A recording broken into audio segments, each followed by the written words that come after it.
Hello, everyone. Thank you so much for listening to us today. So, I have a very special guest today with me. No introductions needed. Geeta, welcome. Thank you so much for joining Fore-women today.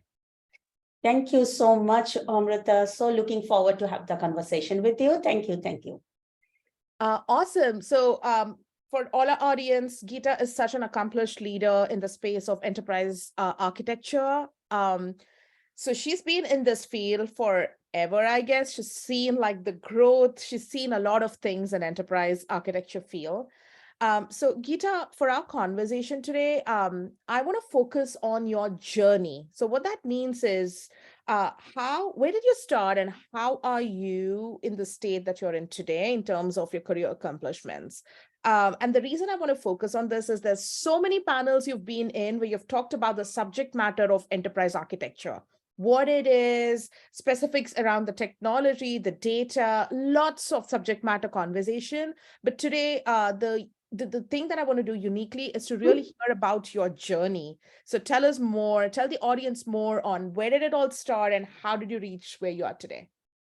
Absolutely. And that's a very long journey. So I started I'm a computer science engineer by education from India. I started as a scientist engineer at Indian Space Research Organization. So I started with a very strong foundation in data, working on satellite data, making sense of the data. And back in the days, not having the cloud at our disposal, right? So a lot of really hardcore fundamental algorithmic development. So I started with data, started with parallel computing, making sense of data as a scientist engineer. And then fast forward from my space research journey, I came to United States like 25 years back. I could not continue in my space journey. That is a conversation for some other day due to visa and whatever citizenship and the security clearance. So I started as a software engineer across various industries. So my career has been, you will see, I have moved from industry to industry, either picking up like new skills, getting more well-rounded, or picking up some new industry domain knowledge. So I'm not stuck to one industry. So I've been at healthcare in Mount Sinai Medical Center, supply chain electronic distribution at Arrow, to various between cloud virtualization to now landed in fintech. But what has always worked for me is my curiosity in understanding the problem domain and really the why. The why we are doing this, understanding the purpose and the mission and the behind it in order to, and then how do I leverage technology to solve the problem, right? And my enterprise architecture journey, like, yeah, I think I'm dating myself 2 decades back. Like, yeah, it was 2003. I was officially the first time I became a part of an enterprise architecture team. And I had and there was a reason for why we needed EA. That time I used to work for Arrow Electronics. I was a rookie engineer, pretty much nobody, but that's how I landed up. That's awesome. So you've seen this so much. Enterprise architecture is so large. It can get really overwhelming. For people who are starting their career or who are aspiring to get into enterprise architecture, how should they be thinking about this? Where should they start? What should be the focus? What are some of the traits that they should look for to gauge the interest and the fit into the space? Because when I talk to a lot of people, they are interested in enterprise architecture, but where they get lost is, where do I start? It's so like vast in terms of like the domain. Yeah, so tell us more about how should they really navigate this starting point. Yeah. If I may just tell you like when I said I first became enterprise architect at Arrow about 20 years back, right? And I'll give you a context how I got without not knowing anything about enterprise architecture. So I got involved into, like, from a business perspective, I was a part of a task force to look into what's hindering our growth. How should the business thinking about, like, North America, we are kind of getting saturated. How should we expand? How should we grow? And that gave an opportunity to truly understand end to end what the business was about, and then layering in what we had as a technology, data, and application to serve that, right? And as a part of that 3 months task force, we actually recommended the discipline of enterprise architecture. So my point for saying that is, if your organization is going through a change, going through a shift in whether in a business model or getting into penetration new market, if you can be a part of that, like get involved into understanding again the why and what is happening in the business. Technology and all comes really, really late. Enterprise architecture is truly about starting with the business architecture, right? Before you go into the other aspects of architecture. So that is just one way of really, so what you should have the curiosity and hunger to understand the business domain, understand the what is driving, what are the factors that can influence, and be curious about it, right? But then side by side, you should have different skills in your muscle to be really a well-rounded architect, right? So being able to understand like bits and bytes at the technology level to all the way being able to understand from the C level what they're asking. And that doesn't happen overnight. So you have to have that grit and patience to understand and keep building your muscles. So truly becoming an enterprise architect, you need the full round circle of all the muscles, so you can truly navigate all the floors of the elevator, as we know the architect elevator book tells us, right? But to get started, you can start small, but definitely start where the enterprise architect starts with is understanding the business.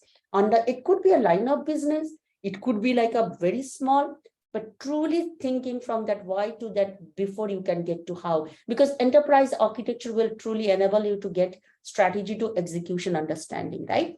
So to get excited, and there is no better role than to have a company, in my humble opinion, where I can truly influence and you can architect the future of the company. Absolutely. That's a great segue into my next question on where does enterprise architecture fit? There is a perception generally across the board where enterprise architecture is really meant for large enterprises, established companies. Smaller companies generally don't have patience and appetite for an enterprise architecture. This is from my experience and Yes. also from what I've heard from other professionals in the community. So I'd love to hear your perception on how should like the companies that are growing and scaling think about EA, because I feel the EA is much needed there than the large established enterprise, Yeah. but the perception needs to change. So how should we Yeah. go about this?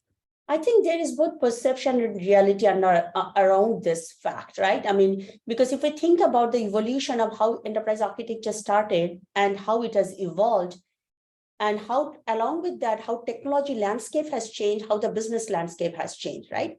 So back in the days, there was to be always like, okay, you want to manage, like, simplify, you want to have rationalize, you want to have compliance, you want to governance. Some of those drivers for enterprise architecture used to be around that, right? And you had less variables to worry about. So it was a lot about like large companies being able to comply, or companies that need manufacturing, automotive industries, things that have longer, life cycle of delivering things, right? But if you look at today's landscape, all the technology landscape has changed. We are living in the generation of generative AI, where before we can blink, there is new code being shipped, right? So the way of looking at enterprise architecture has to change and has been changing to support the world we are living in, whether it is vulnerability, uncertain world that we are living in.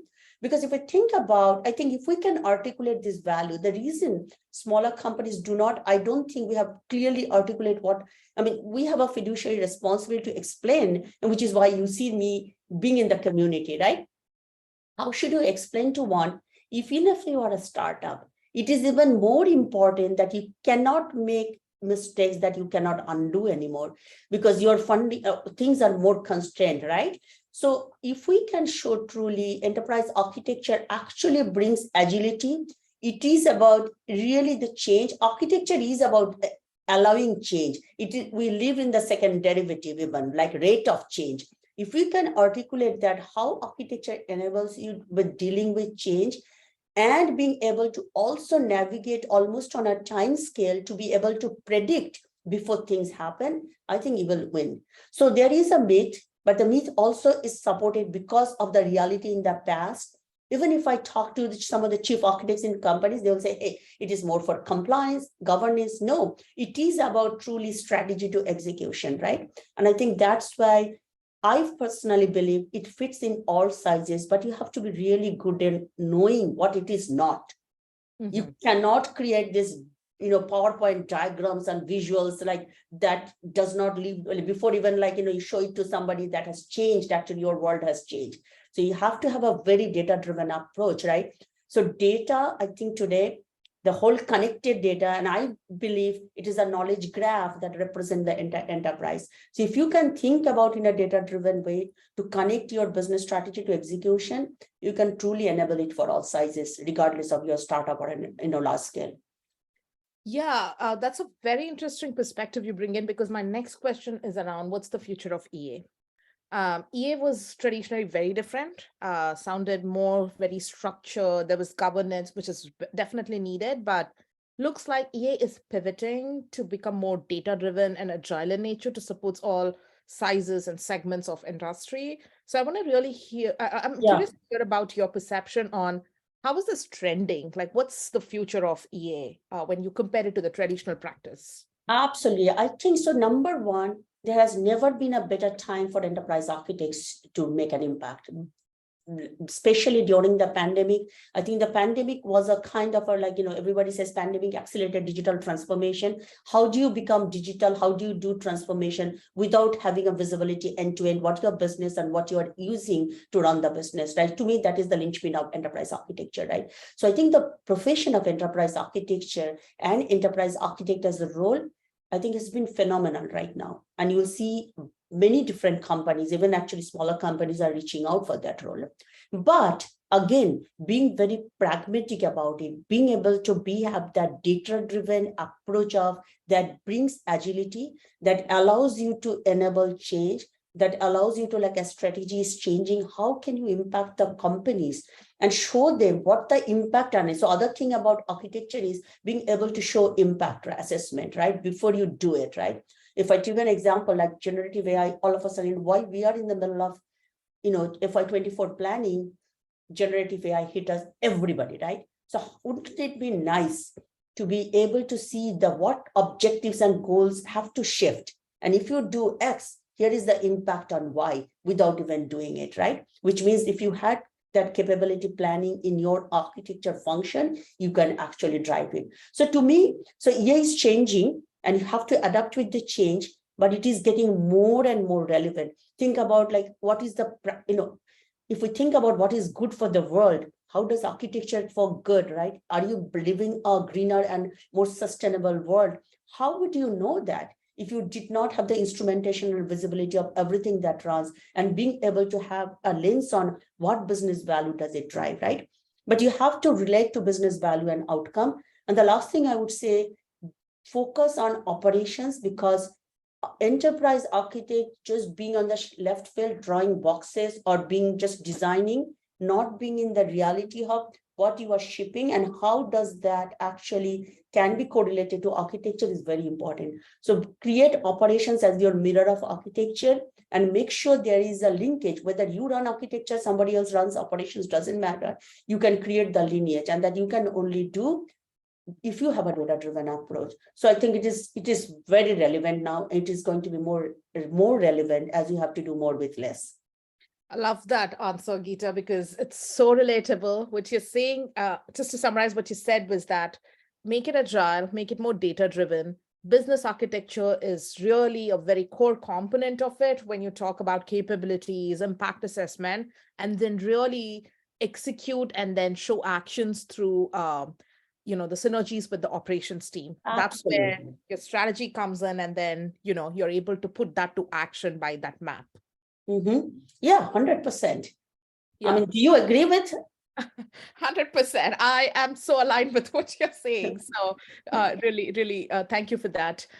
My last question for our conversation today is around the passionate topic for me, which is around the gender gap in EA. This is a systemic problem across the board, everywhere, especially in the tech. EA is not left out in this. What are some of the ways we can take action or really provide resources to people who want to take action around narrowing the gender gap in this domain? Yeah, 100%. So I would tell a couple of initiatives that I'm part of, like, one is we have kicked off a initiative, Women in Architecture, to bring globally, and it is the womeninarchitecture.org. It's a link on a LinkedIn group. It is a global group, and we are trying to bring in, basically, how do we bring in more women? And doesn't mean just women. I mean, men will be, because you need men allies too. They need to be educated, but just how do you create a forum that you can have, whether through coaching, mentoring? So take the first step. You can join Women in Architecture, and there is no rhyme or reason who cannot join or not. You could be a program manager today, you could be and there are multiple paths. So how do we start laying out what are the roles and responsibilities, what are the career paths? And then the forum like Women in Architecture is one. Then there are other circles within, like if you search on LinkedIn, there's even within the Chief Architect Forum, like both Chief Architect and Women in Architecture. But I would say it starts with each of us. Yes. Really kind of explaining to people, bringing and giving people a chance and to bring it in. As I said, like 20 years back, mundane CIO, Mark Settle, a rookie engineer, I became the enterprise integration architect, reporting to the CIO as a first integration architect, right? Somebody has to give a chance. So you and I, all architects out there, let's make it a movement that they make it a conscious effort to bring in, young girls or the engineers coming in and help them see it, right? Give them a chance to understand, and I think things will happen. We are the ones that have to take the action. Change starts with us. I really love that. And we should all do our part to contribute, give back, and really help others. And that's how we grow. So totally Exactly. Agree with that. Geeta, thank you so much. That brings me to the end of the conversation. This was concise, short and sweet, and really powerful. Appreciate your time. And yeah, thank you so much for everything today. Thank you, Amrita. Thank you so much for reaching out. I loved your mission of, spreading the joy of craft in architecture and women in architecture. Great. It was a pleasure talking to you. Bye-bye. Bye. Okay.